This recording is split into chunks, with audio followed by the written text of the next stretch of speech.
Welcome back to the deep dive.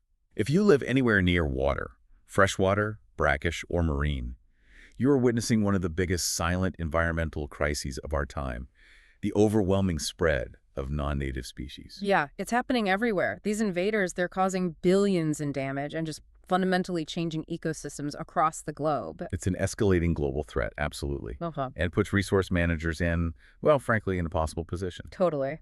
They're just drowning in organisms to screen, and they need to know which species should we worry about now. And maybe even more importantly, which ones are, poised to exploit a rapidly changing climate. Exactly. Which ones are going to get worse? That is the core mission of our deep dive today. We're looking into a really monumental scientific effort that provides a kind of predictive shortcut for this crisis. We're diving into the paper, a global-scale screening of non-native aquatic organisms to identify potentially invasive species under current and future climate conditions, led by Lorenzo Vilizzi and a huge team of collaborators.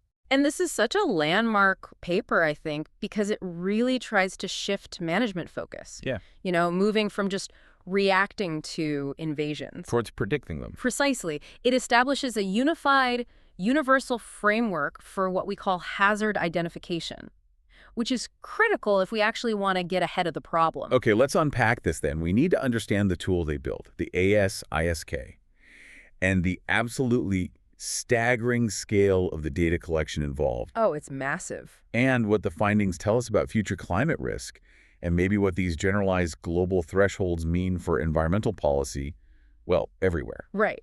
So when you're dealing with the sheer volume of non-native species coming through global trade and transport pathways, It's overwhelming. it is. And the goal isn't really to conduct a full, super costly risk assessment for every single organism right away. Oh, you can't. You just can't. The first step is risk screening. You're just trying to identify the species that seem to pose an elevated hazard. Sort of triaging the threat.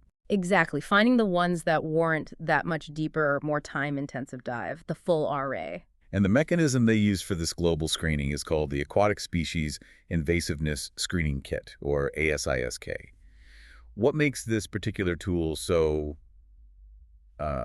flexible and effective? Well, I think its greatest strength is that it's taxon generic and multilingual.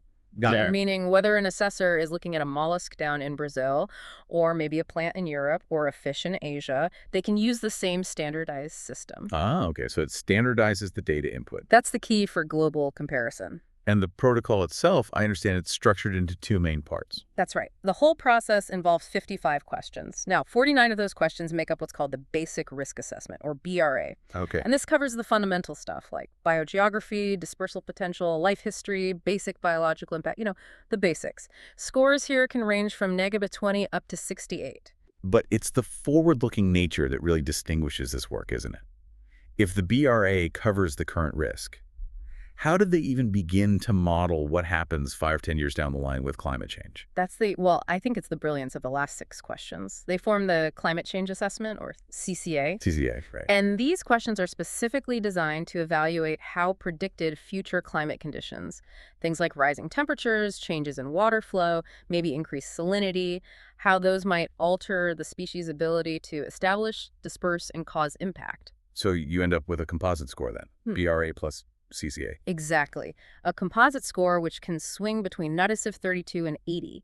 And typically, if that final score falls below 1, that species gets categorized as low risk for that specific area being assessed. Okay, below 1 is low risk. And here's a really crucial detail, I think, that reinforces the quality of this evidence. Assessors were required to provide a confidence ranking for every single response. Confidence? How so? From 1, meaning low confidence in their answer, maybe due to lack of data, up to 4, meaning very high confidence, for every single one of those 55 responses. Wow. And presumably they averaged that out. They did. And the overall mean confidence level in this massive study was high, 2.73 out of 4, which really confirms the robust nature of the evidence they were using. That level of data integrity with confidence scores and everything, it demands incredible logistical coordination. Just how massive was this undertaking to compile all that evidence? Oh, it was a logistical marvel. Seriously. When we talk about global collaboration, we really mean it here. 195 assessors participated. 195. Essentially the co-authors of the paper. And they covered 120 distinct risk assessment areas, or RAAs, Across. across all 6 inhabited continents. That's an enormous coordinated effort. And the total number of species screened, that must be huge too. It was. They screened 819 non-native taxa, so that's nearly 800 actual species, plus some subspecies, hybrids, even whole genera. What kinds of organisms? All aquatic, fish, invertebrates, plants, algae, from 15 different groups, freshwater, brackish, marine. It resulted in 1,730 total screenings worldwide. 1,700 screenings. Yeah, it really showcases a remarkable mobilization of global expertise. Now, of course, as you might expect, the majority of the data centered on fishes and invertebrates. Right, that tends to be where the expertise lies, or maybe where the perceived threat is. Probably a bit of both. It's where global expertise traditionally lies, and where a lot of the known invaders are. But that highlights an imbalance then, doesn't it? If we have all this fantastic data on fish and invertebrates, what are we missing? Well, that's a major point the paper makes. We identified a massive blind spot. Which is? Microbial invaders, groups like bacteria, where only one species was screened in this entire global effort. And fungi, none were screened at all. None. Zero. Zero. And these are potentially crucial groups for aquatic biosecurity that are just currently overlooked. The team is basically flagging that, yeah, we're getting great at screening turtles and fish, but we're almost completely ignoring the potential threats posed by these tiny, invisible invaders. That's a huge gap. Okay, so once they had all these 1,700 plus scores, they needed to find the actual threshold, right? The line that reliably separates a medium-risk species from a high-risk one. Correct. So how do they check the tool's homework, basically? How do they make sure the scores were accurate? They used a statistical methodology called Receiver Operating Characteristic Curve Analysis, ROC analysis. ROC curve, okay. Think of it like trying to set the perfect sensitivity dial on a really high-tech smoke detector. You want it to catch the real fires without going off every time you burn toast. Good analogy. So to calibrate the ASISK tool, they had to compare its predictions against species they already knew were notorious invaders, or, conversely, species known to be non-threats. Right, that's where the a priori categorization comes in, the pre-labeling. Precisely. They pre-categorized species using existing global databases, like the CABI Invasive Species Compendium and the Global Invasive Species Database, labeling them as known invasive or known non-invasive. And the ROC analysis helps find the cutoff score. It helps find the sweet spot, the perfect cutoff score on that negative 32 to 80 scale that reliably alerts managers to the real threats, the likely invaders, without generating too many false alarms for harmless species. And they were able to do this for different groups. Yes, impressively so. This calibration was successful across 14 different aquatic organism groups, and they even customized it further by climate class like tropical, temperate, continental for freshwater fishes, and by marine ecoregion for marine fishes and invertebrates. Okay, that's really detailed calibration. Now let's get to the key discoveries, particularly how climate change actually affects the risk.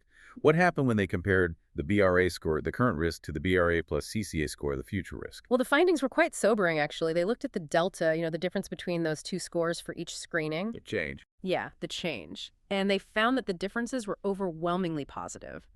A staggering 68.8% of those deltas were positive. Meaning climate conditions are expected to increase the risk. That's exactly it, compared to only 16.7% showing a negative delta, where climate change might actually reduce the risk slightly. Wow, over 2/3 showed increased risk. So what does this all mean for managers who are maybe hoping climate change might naturally limit some of these non-native species, put a brake on them? It means the threat is accelerating. For the vast, vast majority of non-native species screened globally, future predicted climate conditions are expected to exacerbate their risk. Risk of establishment, risk of dispersal, risk of ecological impact. So climate change is basically pouring fuel on the fire. That's a very good way to put it. It's turning species that might currently be medium risk into high-risk ones down the line. And the study didn't stop there, did it? They actually identified the absolute worst offenders, the species carrying a very high risk. They did. They pinpointed 33 species that carry a very high risk of invasiveness under either current and/or future predicted climate conditions. These are the immediate ticking time bombs, if you like. Any familiar names on that list? Oh, definitely. It includes species many listeners might know, maybe even have as pets, unfortunately, like the red-eared slider turtle. Ah, yes, seen everywhere. Exactly. Also the common lionfish, Pteroa miles, which is already famous or infamous for its devastating invasive success in the Atlantic and Caribbean. Right. Any others? Goldfish, Carassius horatus, and the closely related gibel carp, Carassius gibelio, also made that very high-risk list. Goldfish, really? Yep, common aquarium fish, but highly adaptable and problematic when released. So why do these specific species emerge as these sort of climate change winners? What makes them so risky? Fundamentally, it comes down to their biology. These particular species often possess extremely wide thermal tolerances. They can handle a big temperature range. Exactly. So, as temperatures warm globally, the thermal windows that previously restricted their spread, maybe keeping a tropical species out of temperate areas during winter, those windows are opening up. Ah, I see. They are biologically equipped to expand their range, often poleward, capitalizing on the warming climate to invade new regions that were previously, thermally protected. And the lionfish example. Well, the lionfish is highly adaptable, not just to temperature, but also to various habitats and salinities. It makes it perfectly suited to exploit new, warmer coastal waters as they become available. It's a classic example of a pre-adapted winner. This ability to connect observed biological traits to future climate vulnerability seems like the huge novel contribution here. Let's talk about the management implications then.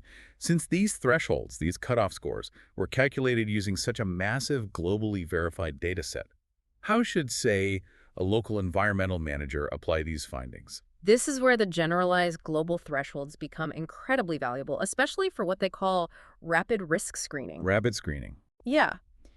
Think about smaller risk assessment areas, maybe a specific bay or river system.